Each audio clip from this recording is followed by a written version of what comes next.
مولانا مصلحت سے کام لے. کیسی مصلحت سے کام لے؟ وہ جب دنیا کی سپر پاور کو گھٹنے ٹکوا دیا ہم نے، تم ہمارا بگاڑ بھی کیا سکتے ہو؟ چند ملک، ایک ملک میں جا کر اس ایجنڈے پر تم ہمارے ملک میں تفرقہ پھیلا، یہ تم مذاق تھوڑی ہے، یہ مجلس حسین ہے. یہاں پر مذاق نہیں چلے گا، یہاں اپنی باتیں نہیں چلیں گی.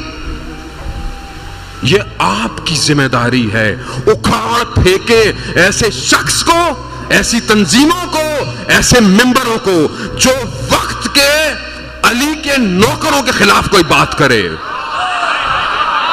اکھاڑ پھینکے. کوئی محبت کی بات نہیں ہے یہاں پر بھائی. جو آ کر علی کی بات کرے، ولایت کی بات کرے، محبت کی بات کرے، وہ اگر تمہارے ذہن میں ہضم نہیں ہوتا نظام، تو تم نظام کی بات نہیں کرو، مگر نظام کے خلاف بات نہیں کرو.